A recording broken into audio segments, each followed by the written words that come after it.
This is really only an introduction to permaculture, and it's going to just glaze over the basics of the philosophy and the design technique, but really it's a positivist approach to how we can change and how we can transition our future into a more positive future, into a sustainable future.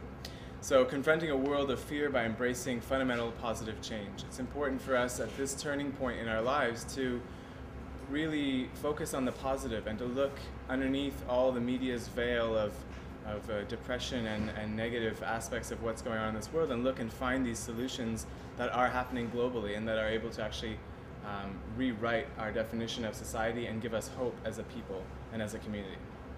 So that is where permaculture falls in. Permaculture, in the basics, it's a technique of design, and these are two quotes that I find really sum it up and some of the necessity of permaculture as well. So the world's two greatest underdeveloped resources are the human capacity for creative fulfillment, which are thwarted by hunger, poverty, and disease and violence, and a lack of information, and the mineral-rich subsoil, which can most efficiently be utilized by the powerful questing roots of trees and other perennial plants. So Robert Hart is a famous permaculturalist who has done temperate permaculture in, I believe, in England. I'm not actually sure if anyone knows different, they could correct me. But it's important to realize that these are the two kind of underdeveloped resources in the world. Really is our creative capacity, and the main thing that stalls us in our creative capacity is the hunger in the belly or the hunger in the bank. And so what we need to do is we need to feed people, we need to bring people together so that we have the ability to focus on the positive changes that we need to implement in this world. And Bill Mollison states that permaculture is a framework for learning. So it's a lens that we look through upon the world to decipher and create or observe solutions and apply those to the certain paradigm that we're in today. So what is permaculture?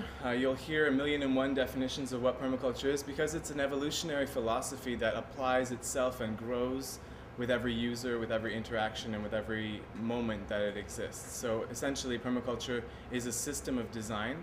It's modeled after the observation of natural principles, and it's grounded in designing sustainable human societies. So originally in 1950s, it was talked about as permanent agriculture, and it evolved beyond that in the 1970s to be permanent culture, where it's really looking at cultural design systems to establish a permanence as a community on this planet with all the other communities within the ecosystems of the earth. So it's rooted in ethics and are governed by the principles of permaculture, which are simply observed principles in nature. And so utilizing the observation of nature as our fundamental tool, we develop and devise how it functions, how it works, and we use those principles to guide our decisions in our lives, and we use those to kind of give us a path and an approach at how to adapt our lives and our cities. So it's really a framework to respond to the vast challenges that lie ahead. And if you listen to the media, you'll know about the vast challenges, but you won't probably know about many of the solutions, which are out there and have been functioning for many years. So where does it come from? Permaculture is not a new design science, it's not a new technique. It's nothing but the old redone for a new paradigm.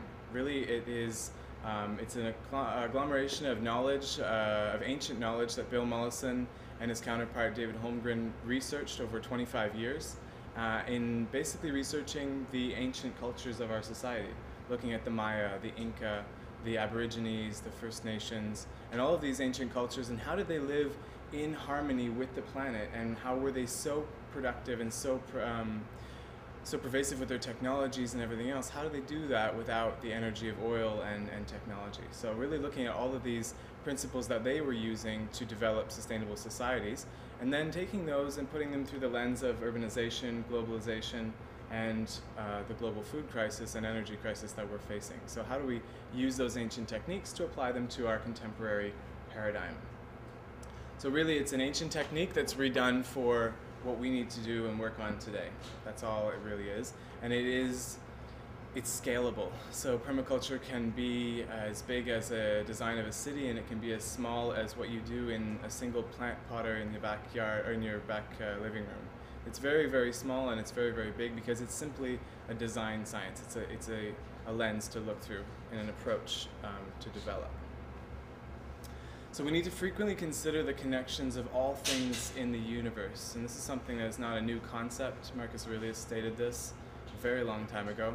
And that is the fundamental of permaculture, as well as it's to look at that every element and how it's interconnected, how each element relates to itself and the other parts within its surrounding, within its ecosystem, and how those interconnections are actually more important than the elements themselves. It's the whole theory of the sum is more than the whole. So the whole is more than the sum of its parts, right?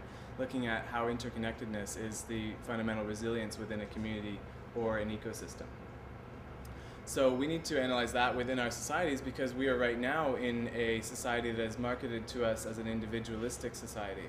We are told that we are unique and that we are individual elements, which is correct. However, we're unique and individual elements of an interconnected community. And it's that interconnected community that has been sold off so that they can profit on the marketing of the individual unique perspectives. So it's really important for us to focus on that interconnected community aspect and look at how that is a fundamental to redesigning our own communities. So what we do in our life ripples in eternity. It's the butterfly effect, right? A positive thought in the morning can make your day the best thing that's ever happened, but you stub your toe on the way out to catch the bus and you miss the bus. You miss the bus and you're late for work and you get fired and you come home and you lose your partner and whatever else. It's negative energy causes negative energy, positive energy causes positive energy. So it's important to have even the thoughts of hope and the thoughts of positivity and the thoughts of, well, we're going to do something, whatever it is, to change this. A really great story is the story of the hummingbird. Has anyone ever heard the hummingbird story? It's a really, really great story that Wangari Maathai tells. And Wangari Maathai is a woman who has started the Green Belt movement in Kenya, and she's planted, with the help of all of the organizations that support her organization, over 7 billion trees since they started. I can't remember how many years ago. And the story that she tells is about this little ecosystem of animals, and there's the deer, and there's the beaver, and there's the hummingbird, and all of the other animals in the forest. And there's a lightning thunderstorm that's happening, and one of the trees catches on fire, and it begins to spread through the forest, and the forest ignites. And the hummingbird is watching her home and watching their homes be destroyed, and she feels hopeless, and so she starts flying to the nearest river and starts getting a drop of water and flies it over to the forest fire and drops that drop of water.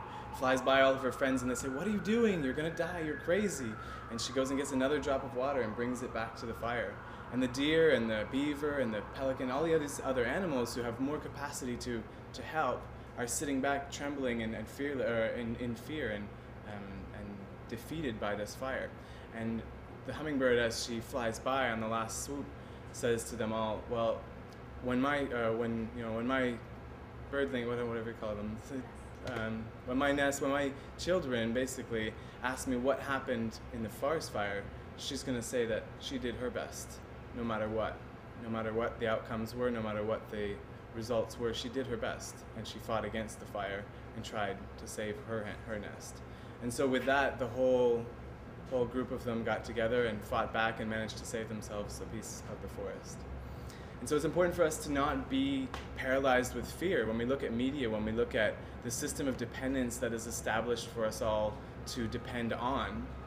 It is there for a reason. It is there to perpetuate itself, and is not there to empower us to change the world and to empower us to recreate a new system or to empower us to change all of the wrong in the society. It's there to paralyze us with fear. And so as long as we can do as much as we can to change the forest fire, then in the long run, that can actually have a huge ripple effect. And if we look at it in terms of the butterfly effect, that one drop of water instigated the whole community to change and to have that paradigm shift. So the prime directive of permaculture is to take responsibility for our own existence and that of our children. And I add to this that we need to continue on to our children and our family and our friends as well, our own direct community. So we need to get our houses in order, get our gardens in order,